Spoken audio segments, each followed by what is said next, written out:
members.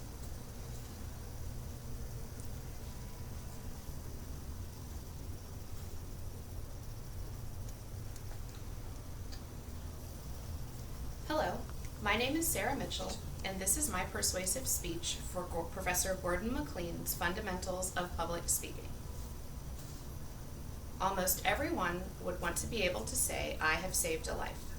By making the choice to become an organ donor, you can say, I will save a life. Organ donation is a selfless way to give back to others and giving another person a second chance at life. Unfortunately, the number of patients waiting for organs exceeds the number of people who are registered to become organ donors. Patients are forced to wait months or even years for a correct match, and many die before they are given access to a suitable organ. There are many stigmas related to organ donation, but most of these are untrue. Learning what organ donation is and how it works will be able to help you decide if becoming an organ donor is something you would be interested in. Becoming an organ donor after death is not only an important decision for yourself, but it is also an important decision for the life that you may have the power to save. What is organ donation and how does it work? Organs you can donate include your kidneys, heart, liver, pancreas, intestines, lungs, skin, bone marrow, and the cornea, which is the front part of the eye. Organ donations usually occur for patients with kidney failure, heart disease, lung disease, and cirrhosis of the liver. For patients who need a kidney or a liver, a living donor's organs can be used since we are born with an extra kidney and the liver is regenerative. If the patient needs a heart, lung, pancreas, or cornea, the organ has to come from a deceased donor. A transplant is usually the last plan of action in the treatment of a patient.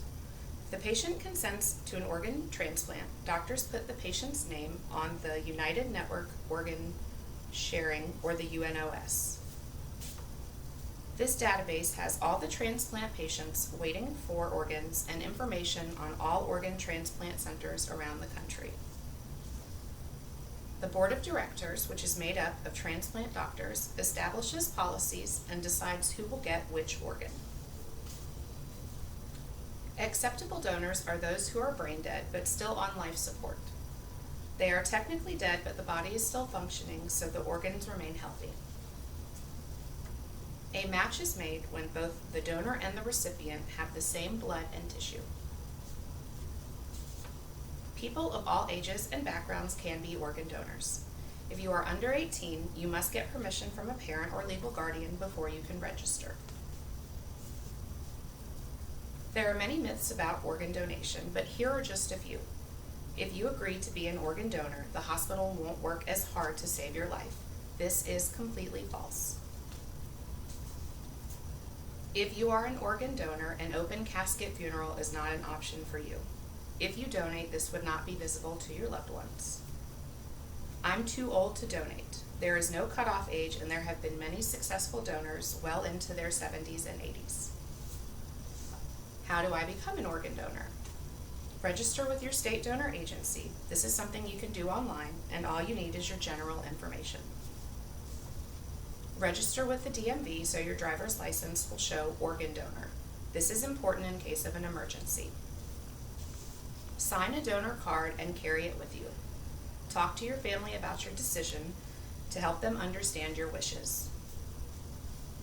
Some benefits of being an organ donor is knowing you will save lives even when you are gone. In conclusion, I strongly urge anyone to consider organ donation. Just one organ can save up to 8 lives.